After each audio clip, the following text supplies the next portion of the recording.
25 games to go for the Chicago Blackhawks. We'll talk about how they fared leading up to this point and how they're going to look as the season ends. Coming up next on CHGO Blackhawks.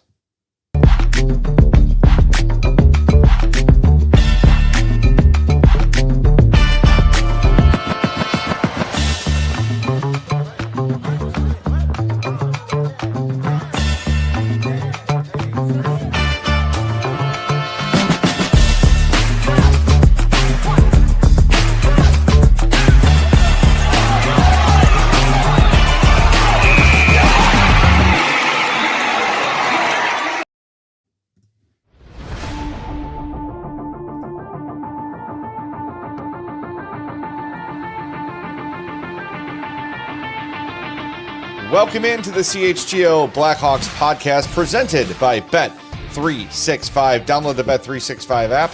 Use our code CHGO365 when you sign up. Whatever the moment, it's never ordinary at Bet365. Thanks for being with us on this Thursday. I'm Jay Zawaski. That's Mario. Damn it. There. That way. There's Mario right there. I can't do that. I have such a struggle with that. Because you were on my left, and I had to look to my right to see you, like Brady Bunch style. That's Mario. Chloe Thiel is here somewhere in Chicago as well, producing the show. Do us a favor, hit that like button for us.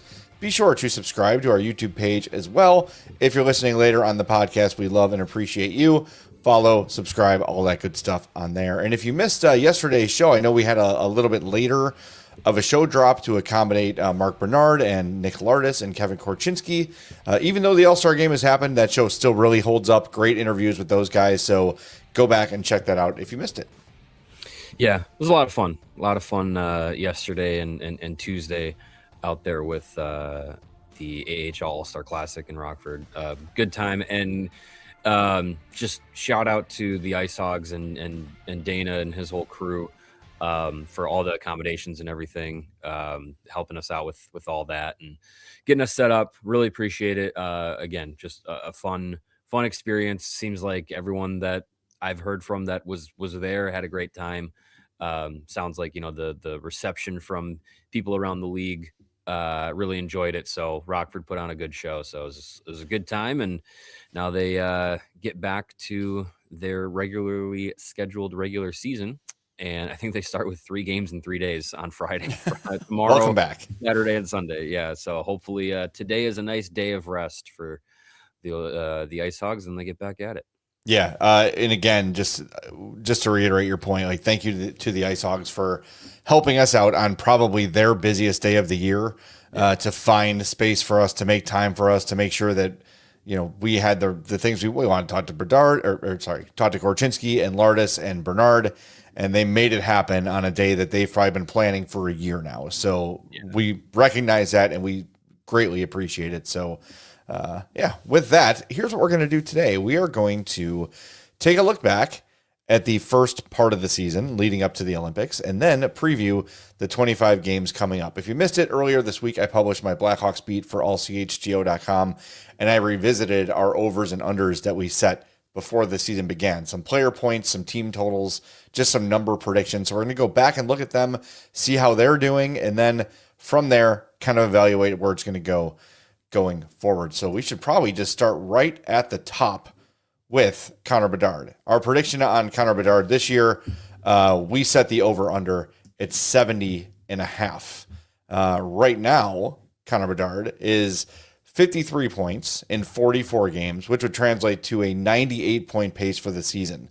So he is well above the 70.5 projection we put out there in terms of pace, points per game.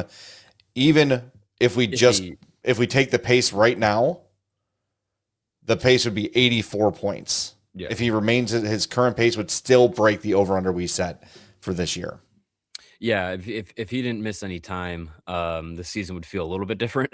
I think you look at some of the games that they played without him, and you just got to think that having him playing the way that he was prior to the injury, it definitely would have been a few games. It's definitely a few games difference in there. The offense dried up for a bit when he was out. So I have to imagine some of those close games would have gone different ways. And I just remember the first game after he went down. Was that not the Red Wings game? The third on was our takeover, and they just looked like a shell of a Awful. team. Yeah.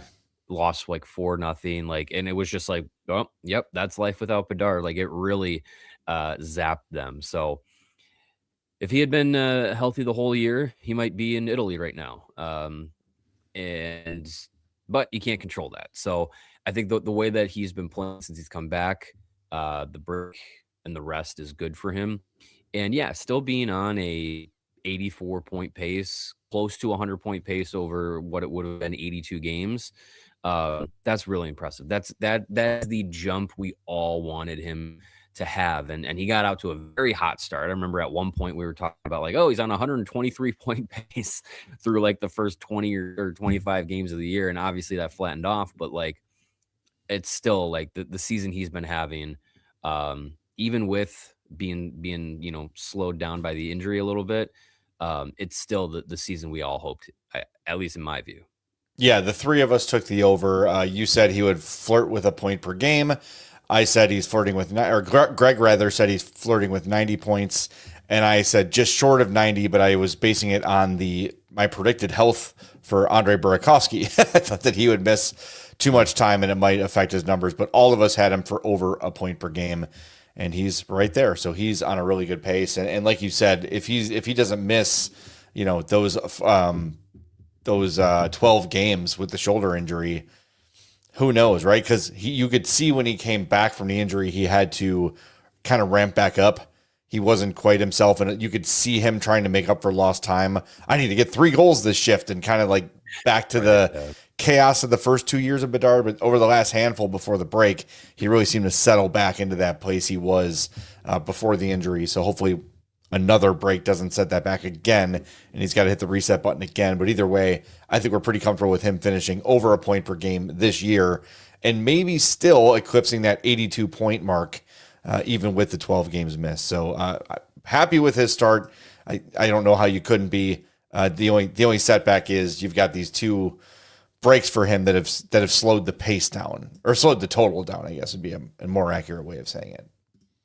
Yeah, but I think even still, like, not when it became clear like he wasn't going to do enough to get to the Olympics, I think we all kind of took a step back and was like, it's best that he's not, because you give that shoulder some time to heal even more. Because I can't imagine that he was back at quote unquote 100% when he did come back.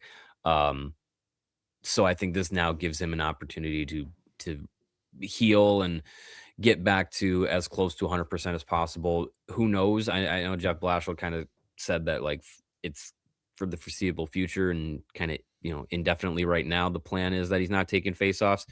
We'll see if that changes when they come back. Because if that does, I think that's a positive sign that his shoulder feels like it's at a better spot, and that he can get back to fully his normal responsibilities and his normal spot in the lineup. Next up, we had Frank Nazar over under points. We set it at 40.5. So, by the way, going into these numbers, we sort of took the first couple years and tried to build like a normal expectation for, just kind of averaging. So Nazar, he currently has 24 points in 41 games after missing 16 games with various injuries. That would put him on pace for 38 points this season, but a 48-point pace when applied to an 82-game season. So he is also, despite the 20-some games without a goal, Frank Nazar is still on the track for what we predicted as we all took the over again. Yeah, and that's good. That is good. The way that it started for him was really exciting, and then the hit to the lower body in the Calgary game obviously hampered him, and the broken jaw hampered him, and we haven't seen that player that we saw in October and November come back yet. I think that's hard, because it got off to such a hot start, and the team across the board got off to a hot start and got all of us excited. And it was, for good reason. I think they were playing good hockey. They were able to kind of lean into what Jeff Blashill was coaching them up on right away, that style, and they were playing it, and they were getting, really good goaltending. So it was a good start to the season, but for Nazar, again, like with Bedard, like this break is good for him to give the mind and body a rest. It's good for everybody to do it. Because like this team can come back with a lot of these guys feeling rested in a season where, there's still, some of them are rookies. It's the first time they've ever played this many games. And for others, it's second year, like you're still kind of adjusting to that kind of schedule and that kind of wear and tear on the body and the mind over an NHL season. So this break is good for those guys to rest and reset and come back and hopefully, have some clear heads and some, rejuvenated energy when they hit the ice again. And I think for Nazar, that's going to be good for him because he was, he's got a lot of confidence and he puts a lot on himself to perform. And I think even though the points haven't been what they were to begin the season, the way that he's playing is and what he's been generating still has been pretty good. But for anybody, you want to see it show up on the score sheet. Definitely. And Lebowski 55 points out in the chat that people were talking about Nazar as if he was a future superstar in the league. And I remember before this year, or after, I probably more accurately, at the end of last year, people were saying like Nazar's already better than Bedard. He's a better player than Bedard. And like, we got to pump the brakes a little bit. I don't think stardom is off the table for Frank Nazar. Now, superstar is how you define it, right? Like some people would say the superstars in the league are McDavid, McKinnon, Makar, and that's it. And those are the superstars. Some people would even have somebody like Cole Caulfield as a superstar. So it's all how you define it. But I think Frank Nazar being a star, or if we want to find a way to categorize this, or you call him an all-star. Does Frank Nazar have an all-star appearance in his NHL future? I think he certainly does, especially as the team gets better. And we've sort of tried to project out what he's going to be. I would think he probably could. I would imagine a career high for him would be somewhere in the 70 points. And then a more average season would be 55 to 65, which is still a really, really good player. But who knows? Like, if he starts eliminating these slumps that he's had a little bit here, goal scoring wise, and he starts to play with better players as he's going to, as more and more of these Kancerovs and Frondels, et cetera, join the team. Mm-hmm. I don't think point per game is out of the question for him. And I think if you're a point per game player in the NHL, you qualify as a star. I don't think there's any question about that. Yeah, I mean, I think is he ever going to be the best player on a Hawks team? I don't think so. But I think there's still a lot that comes with being the guy that's that top second level option. And we've had a lot of those guys over the years, and those cup teams wouldn't have been those cup teams without those guys. Like I think of Patrick Sharp and Dave Bolland in that second level of, like, not role player, but you had your superstars and your Tays and Kane and Keith and Seabrook and Hossa, but then that next level of guy that you needed to be successful, those guys, I feel like Nazar could be that guy to the Bedard and probably Frondels and how those guys kind of shake out with where their contributions to the team are. So none of these guys are going to be who they are for the rest of their careers at 21 years old. So I'm not necessarily worried about Frank's production pace or anything like that. I think it's his first full NHL season. We got excited about how he played in the back half of last year and how he started this year. And so I think that version of that Frank Nazar is still developing. And I think we're still away a time away from seeing him as his final fully mature version of himself. Yeah, I mean, look, you had Patrick Sharp considering retirement and going back to school and becoming a businessman.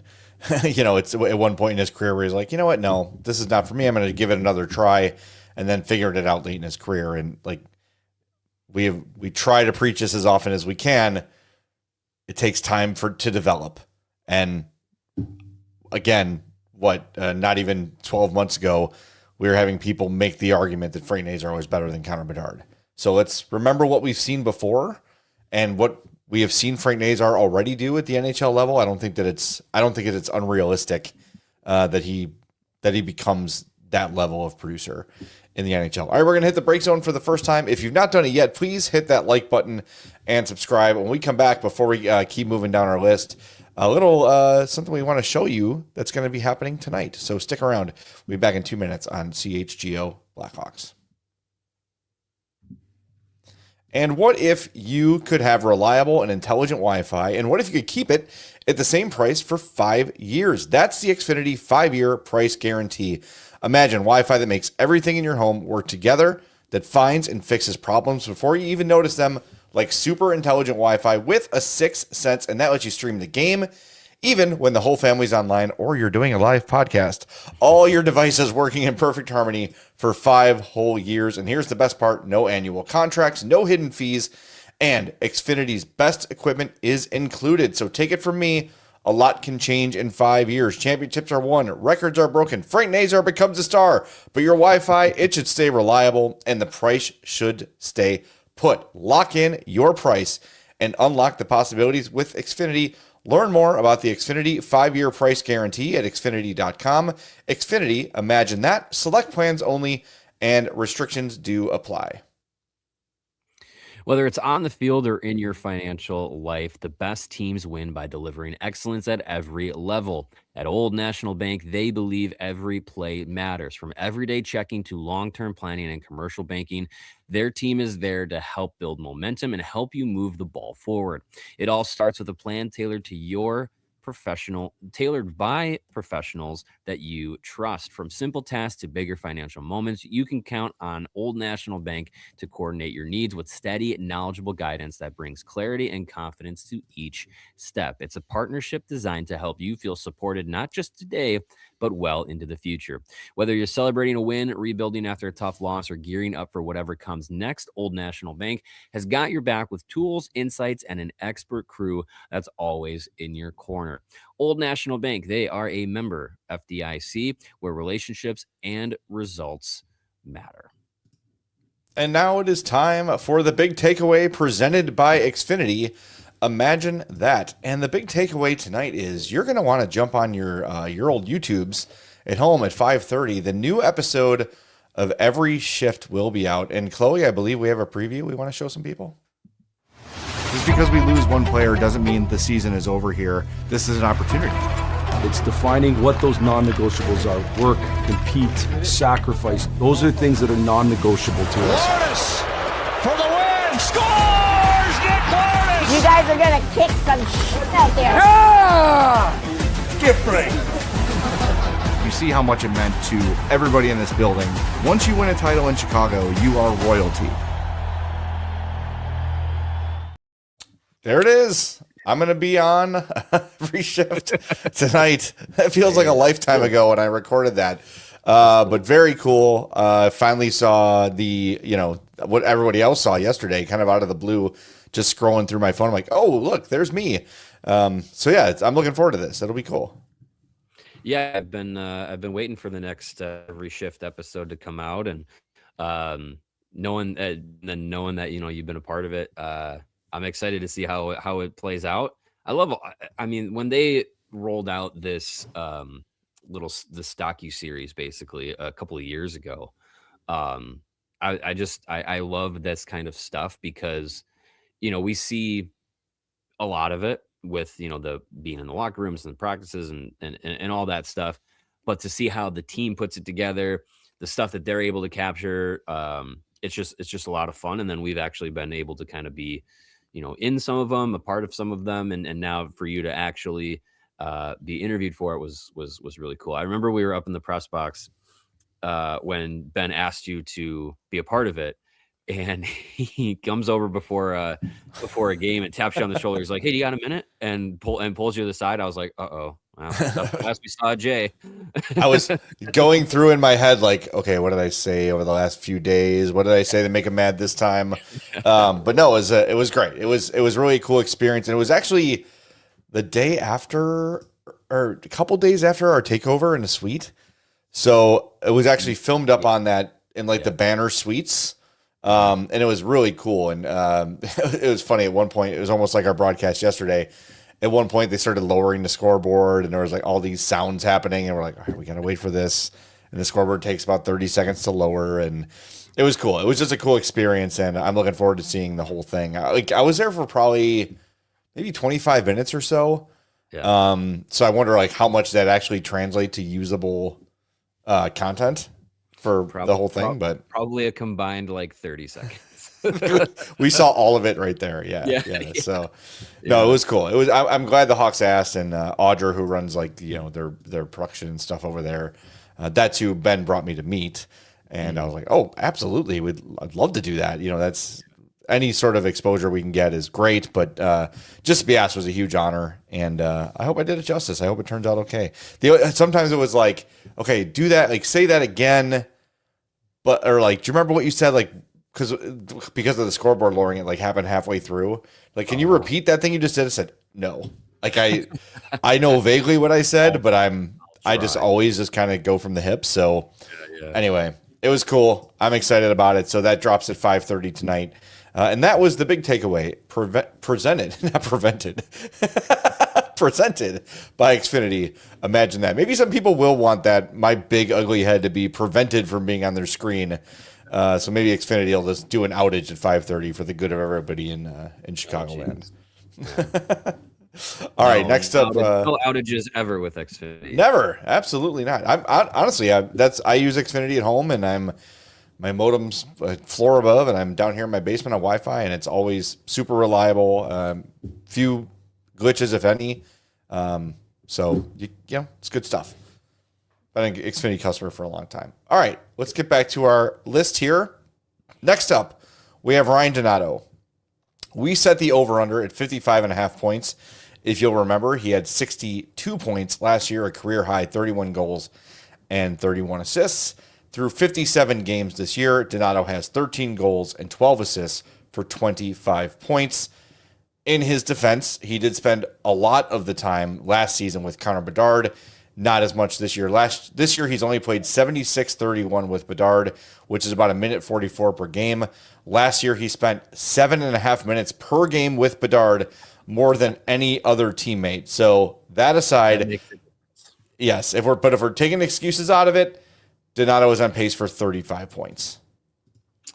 And that's like career average Ryan Donato. Right. And yeah, I mean, it's I think I felt confident that Donato was going to be able to not replicate last season, but be able to be close to it, be able to have that, maybe not a 30 pace, but 20. Like, I think that would have been reasonable to expect of him.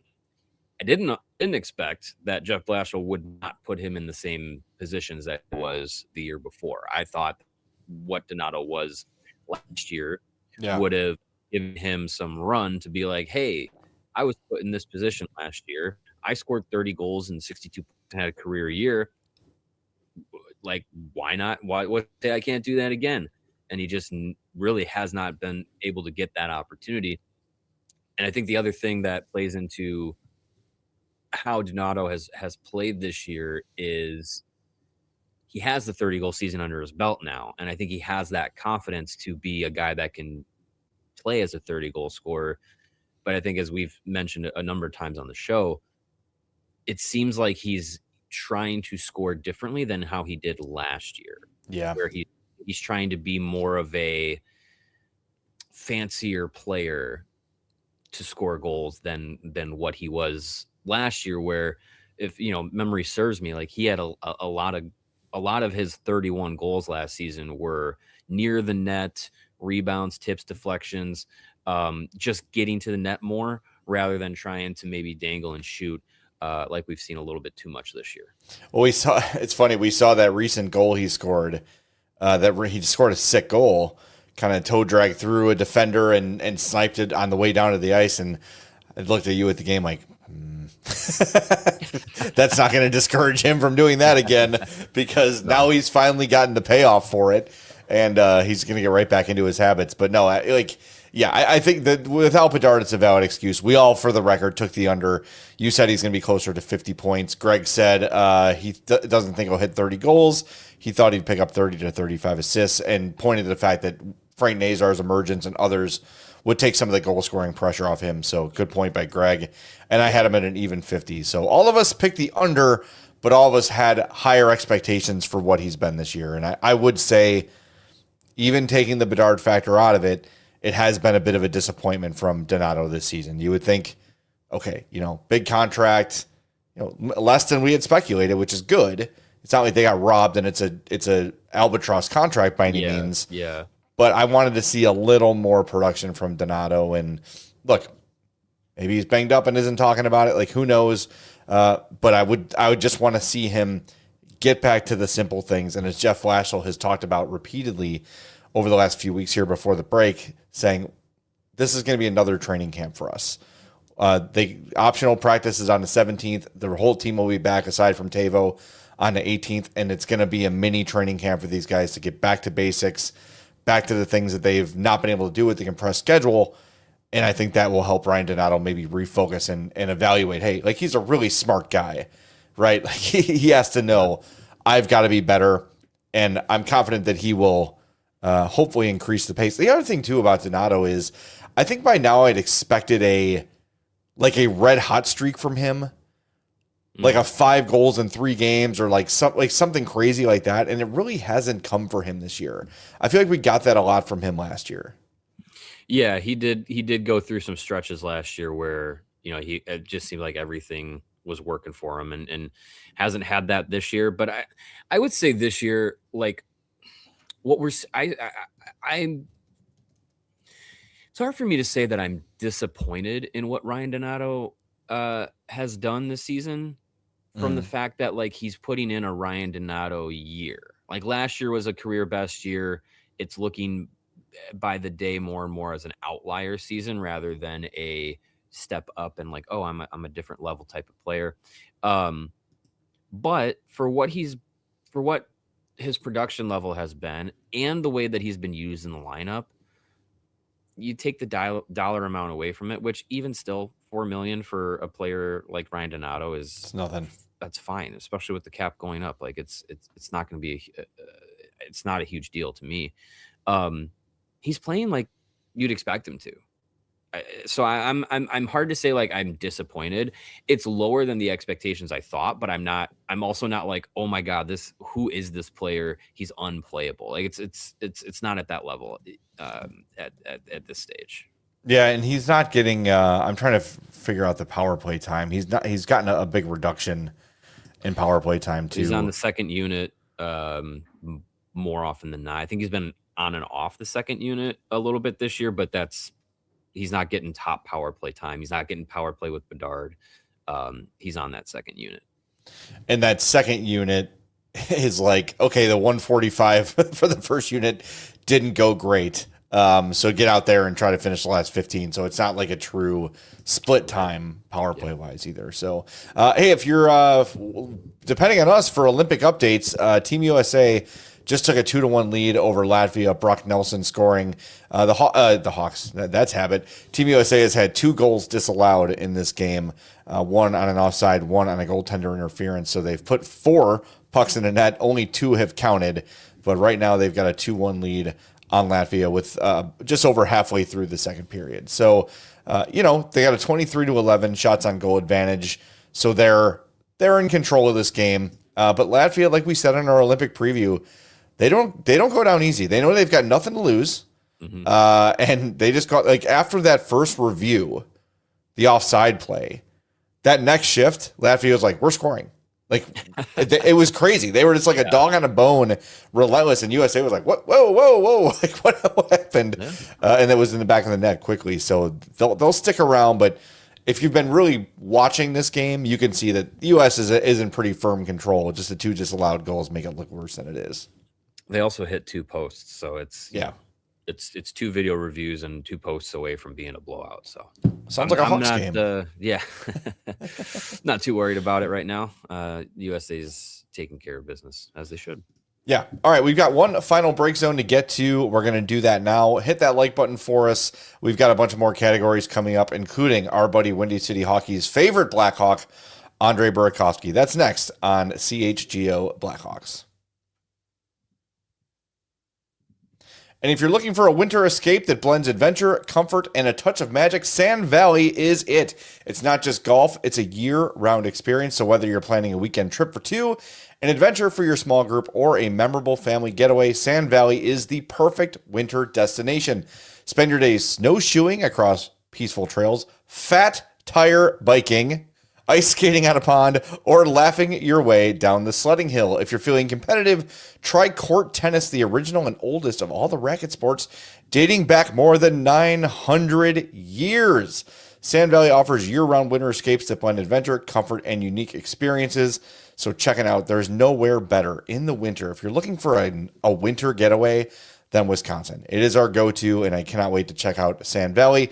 Winter's calling, and Sand Valley is ready to welcome you. Book your trip at sandvalley.com. Get your cozy lodging and everything ready to go. Again, sandvalley.com to book your winter stay.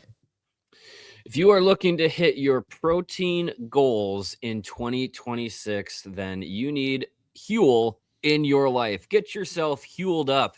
Huel is a perfect solution for high protein support, busy days, habit building, convenience, and control in 2026. Control. You can control your protein with Huel's Black Edition protein powder, and they also have their Black Edition ready to drink on-the-go drinks. It's like you take the meal in the bottle with you. You got a busy morning, you got to get out the door fast. You grab that bottle of Huel's ready to go drink. You get that 35 grams of protein in that serving, 27 essential vitamins and minerals, and it's gluten-free. And with their offer, it's under $5 per meal. So how can you argue with that? Huel, we love them. They're the best. Good stuff. We want them to continue to support us. So if you support them, they will do that. Right now, you can go get Huel for yourself and get 15% off online with our code Blackhawks15 when you go to Huel.com/Blackhawks15. All right, and that brings us to our new segment, The Original Take, brought to you by Hooters.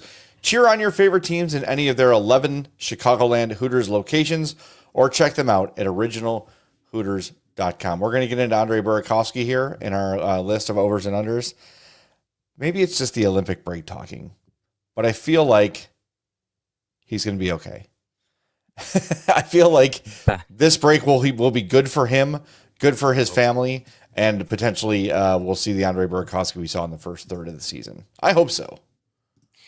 We also, I think the team needs Andre Burakovsky to get back to that level of play that he had to begin the season.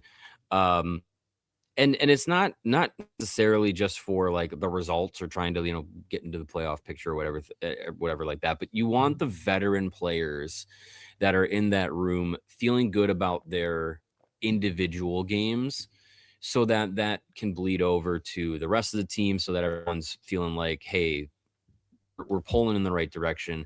And if you have the veteran, a lot like what we talked about yesterday with Rockford, if you have veteran in a room of young players where it's very clear the future of the Hawks is not Andre Burakovsky, it's Bedard and Nazar and Oliver Moore and these young players that are in the locker room. But you want Andre Burakovsky to be a positive influence in that room. And if he's playing well, he's going to feel better about himself. It's going to be easier to feel like the team game is playing well and improving and going in the right direction when everyone's feeling like games are on point. So just for him, I hope that he comes back from this break and can get back to that level of player, because he's important to this group. And up until the week before the Olympic break, he was kind of locked into that top 6 role, and leading into the break kind of got the responsibilities and ice time pulled back a bit. So maybe that can be a little bit of that kickstart into the final 25 games of the season, to where he can get back to that level and things will feel a lot better for him and for the team. All right, that was the original take brought to you by Hooters. Check them out. Get some wings at originalhooters.com. Let's get to our Andre Burakovsky overs and unders. We set the number at 45.5. And as we just said, he's kind of been the most recent target for Blackhawks fans.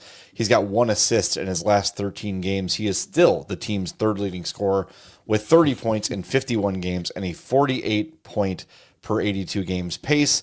He's missed only 6 games so far this year. So if he continues at that pace, he'll fall just short of our projection with 44 points. But again, if we're averaging it over 82, he's on pace for 48 points.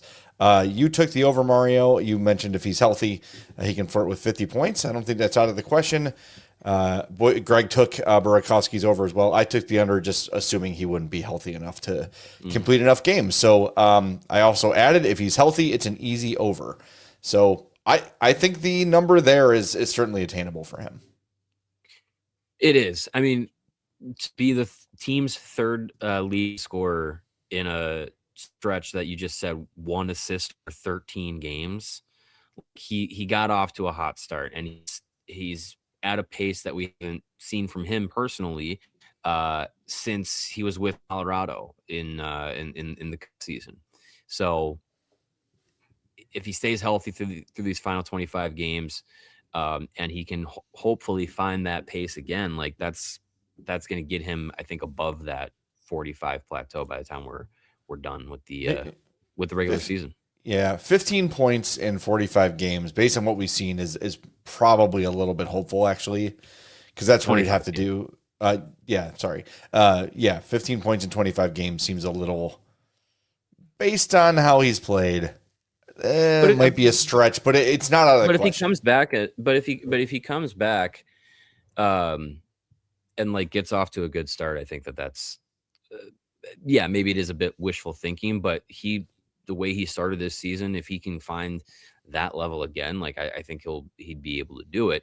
I think it'll just be interesting to see how things play out as we get past the trade deadline and the expected arrival of Anton Frondel at either mid to late March.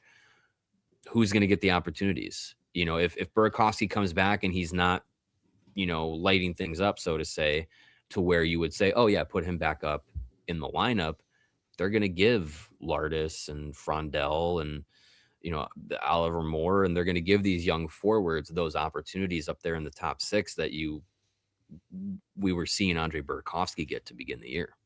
Yeah, and, when Blashill was asked about him before the break, he's like, yeah, it's been a rough 10-game stretch for him. But the 10 games before, he was one of our best players, and we actually ran the numbers, and he was right. Like, he was one of the most, even if the point production wasn't exactly what we all would like it to be, the underlying numbers for Burakovsky were really good. The 10 prior to the last, well, now it would be 11, I think, or 12, whatever it was. I forget when exactly Blashill said that, but he was right. Like the impact, possession wise and shot attempts and high danger chances, they were all very positive with him. So I have a lot of room for understanding for him, considering new baby. But again, he's not the only guy in the NHL to ever have a new baby and have to come out and play at a high level. Like, a lot of these guys are parents and have figured it out more quickly than Burakovsky has. And I believe this is not his first child. But then there was also, he missed a game because of a health thing. So I'm allowing for some off-ice stuff to be impacting his on-ice game. It's understandable. But I think after this Olympic break, we've got to see him look like the guy he was earlier in the season, because what we've seen lately has been flat out bad.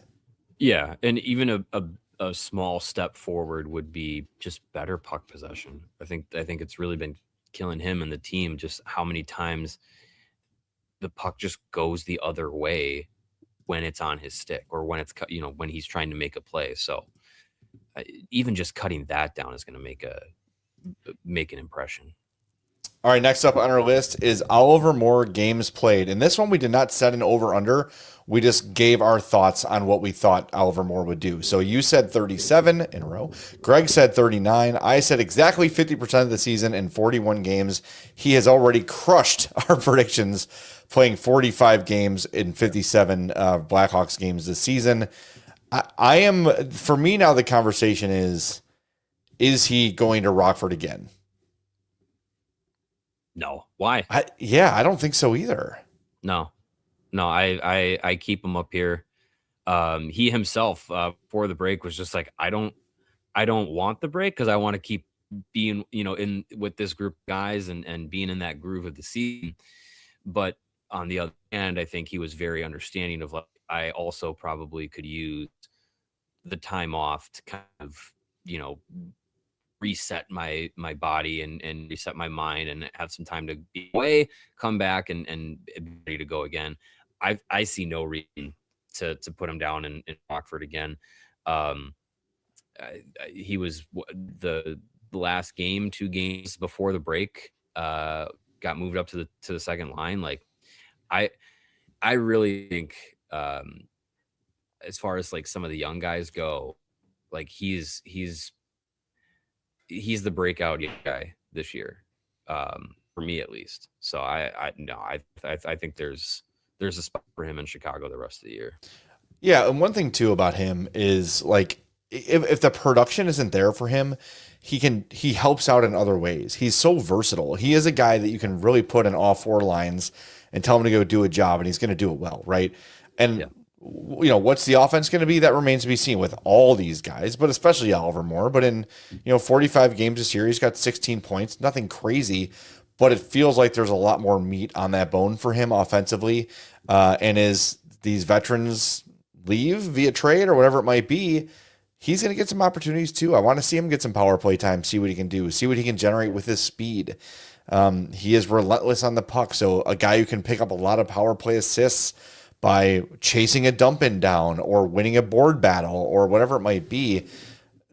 The offense will get there for more. Where it goes, we don't know, but I already trust him for the most part in defensive assignments, right? Look, am I putting him up against Connor McDavid?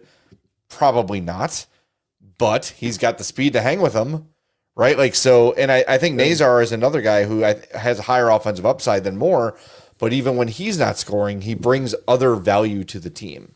And that's what we want to see. We saw that develop this year with Bedard. We want to see that develop with Lardis. And I've actually been a little pleasantly surprised with how effective he was at all ends in his short call-up. Nick Lardis I'm talking about. Yeah. I think, how Moore has played this year, it really kind of fits his player type, because he's a guy that was drafted as a player that, wasn't expected to put up monster numbers production wise, but impacts the game in so many different ways.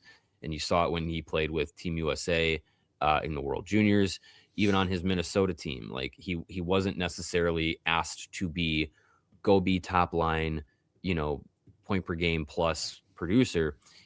You can go get some offensive impact and production and get some goals and assists, but also your play at both ends of the ice, the energy he brings, like it's all impactful in different ways. So I really like him as a player. And a couple people mentioning like, once Dickinson is traded, as we all kind of assume is going to be what happens,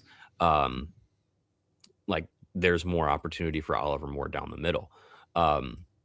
He's also, the way that he's played now, I'm not going to make this comparison as he's a 1-for-1 plug-in and replacement, but the way Oliver Moore has played this season and the way he's been used makes me feel more comfortable with the outside idea of like, well, maybe the Blackhawks also trade Ilya Mikheyev, even though we've all kind of expressed like, hey, it would actually be nice to maybe bring him back, the kind of player that he is.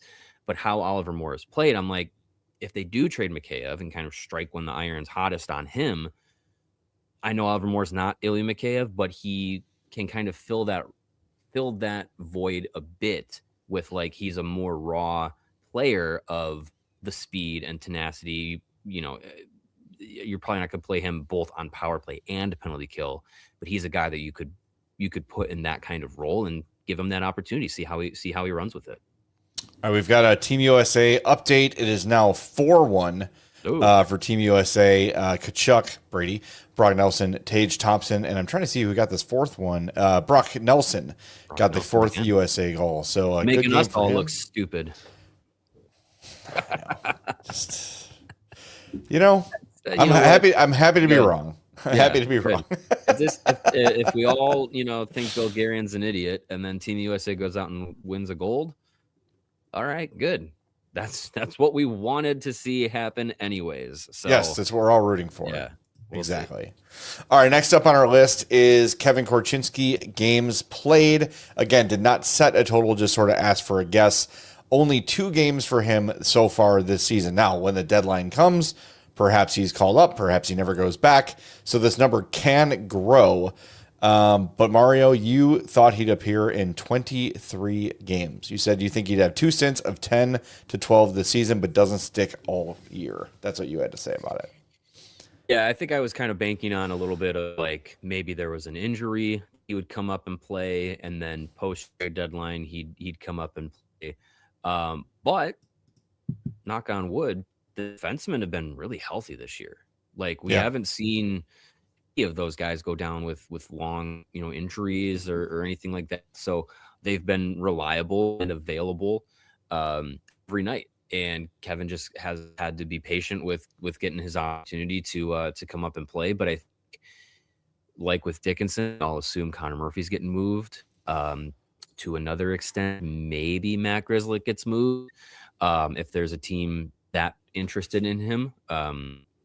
So there's your opportunity for Korchinski to go up. And I know he's not a right shot guy, so moving Murphy out, it's not like a easy put him right there kind of deal. But I still think even just the numbers game and what you want to see from Kevin at the NHL level, like if you move Murphy and or Grzelcyk, that's 2 spots that I think you can't say that Kevin Korchinski shouldn't get.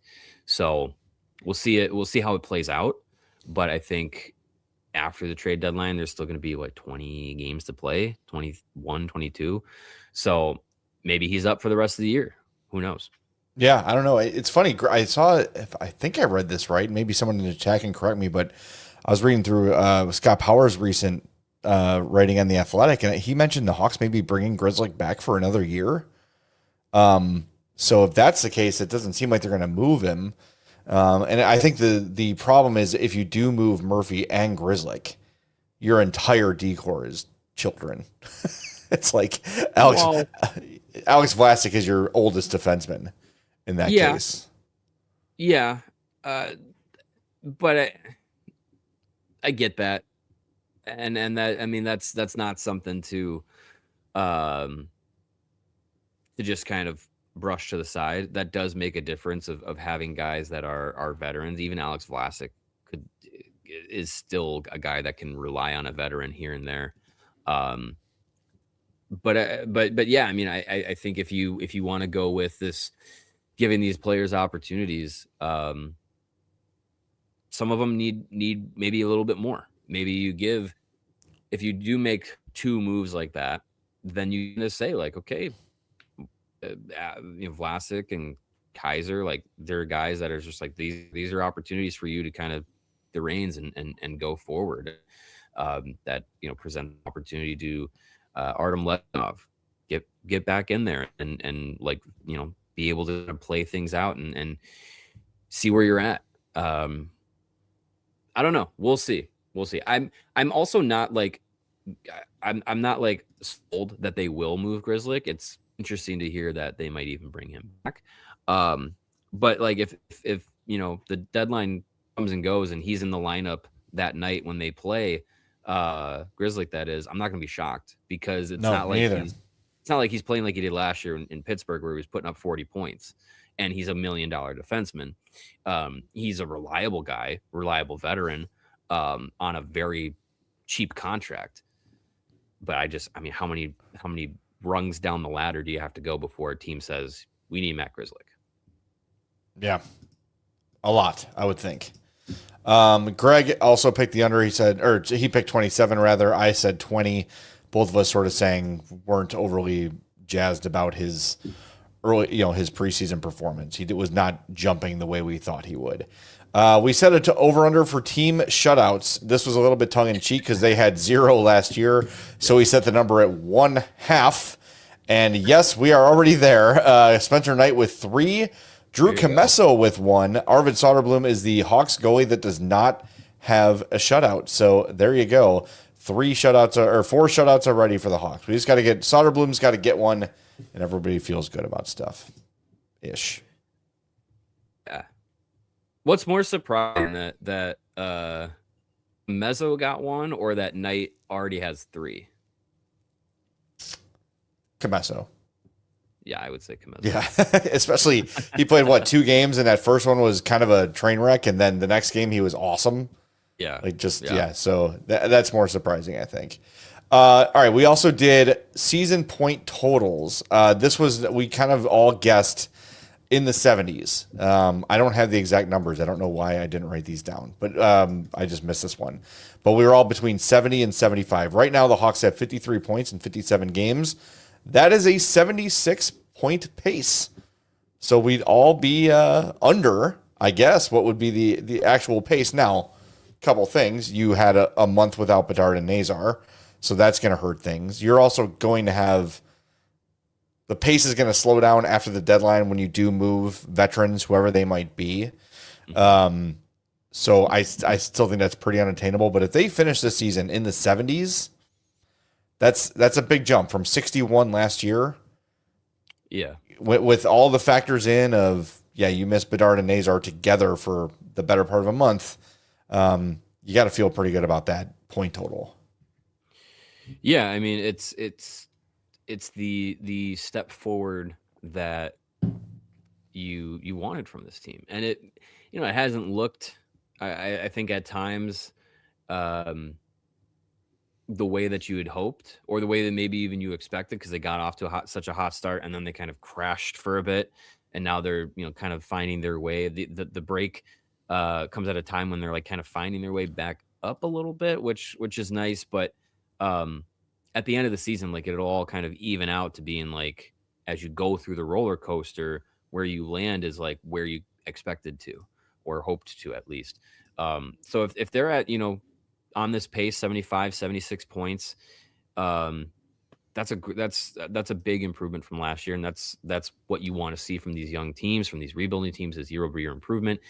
If they finish anything above that, like if they're closer to 80 than 75, or they get to 80 and above, I think that's wishful thinking at this point, but crazier things have happened. But if you get to that point, then we're talking about like they hit where we kind of put the lofty goal of being last year's Ducks and Mammoth and being those teams, and being like, those were teams like on the cusp of that next step.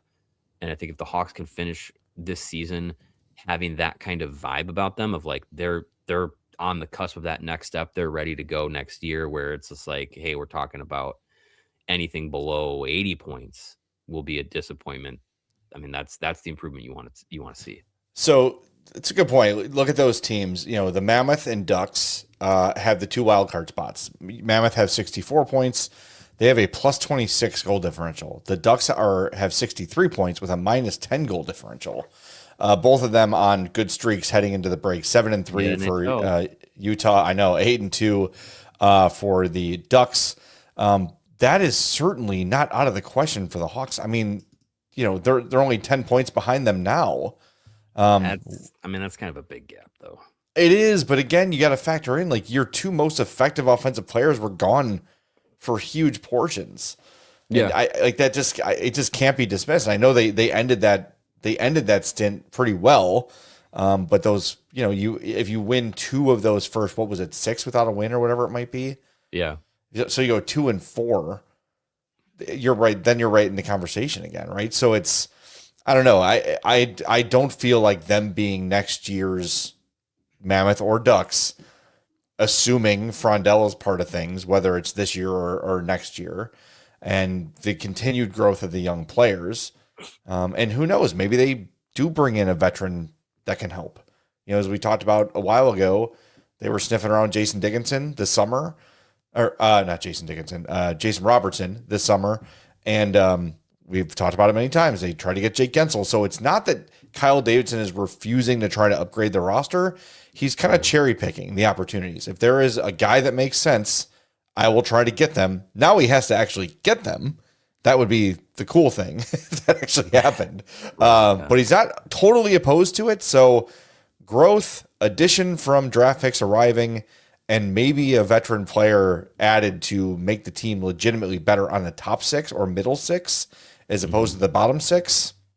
You feel, I mean, I think you're looking at February right before the deadline at or near a playoff spot. I mean, I think that should be the expectation for next year. Yeah. I think next season you're still going to need runway for those young players. But I think the guys that are already here this year, them taking that next step, just puts that team at a new spot, at a new level, so that it gives you that runway for those young players. And if I'm not expecting this, but if Frondell, joins the team at the end of this year, has a really good showing, and then ends up being the player that a lot of people are expecting him to be, where he's 19 years old playing in the NHL. Like, he's already played professionally 2 seasons, and then because of how big he is and kind of the skill set he has and the game he can play, if he steps in right away and looks like he belongs in the NHL from day one, like that's gravy for next season. I'm not expecting that, but if it ends up being the case, like, you're talking about a team that we've been, dying for Connor Bedard to have, like, that guy that can go with him. And I feel like if Frondell hits the ground running, like, he can be that guy. All right, there's one more that we don't have the answer to yet. We have an over-under for NHL debuts for Hawks prospects. We set that number at 1.5. So far, we have 1 in Nick Lardis. So I think the over is pretty safe. I think someone else is going to debut this year. Yeah. And it's probably the guy we were just talking about. No, Comezzo wouldn't have been a debut. No, he had a game last year. Yep. Okay. Moore played last year. Yep. Renzel played last year. Levchinov played last year. Green did too. Yep. Yeah. So yeah. I mean, I'm banking on that being Frondell. We'll see how college seasons play out. Boisvert, I think, is in that conversation. I wonder if they would do that just to do the contract thing with him. Because I don't know if he's been playing banged up all year and the production hasn't been what we'd hoped it would be. So I don't know if that changes if they want to make him play in the NHL this year, even if it's for a handful of games. But Kyle Davidson does like to get that second contract early. So theoretically it's cheaper. Mm-hmm. So we'll see. It wouldn't shock me, but I think merit-based, maybe not, but I think I could see for contractual reasons I'm doing it. Yeah, I do wonder how it's going to play out, because at the beginning of the season, I was like, guarantee it, he's going to turn pro. But how this season has played out, I wonder if it's as much of a guarantee. That if his season ends prior to mid-April, if they would do that and go that route, or if they would just say, hey, maybe we let it play out another season. But I think that's still less likely. What about someone like AJ Spellicy making their debut? That's what Sherm Sticks asked in the chat. I'd have to see where Windsor's at in the OHL standings, because I don't think they're having a good year. So if they maybe are out early, it might line up that he can be one of those guys. Let me see. They are. Actually, no. They're right now. They're in a playoff spot. They clinched a playoff spot. Who am I thinking of?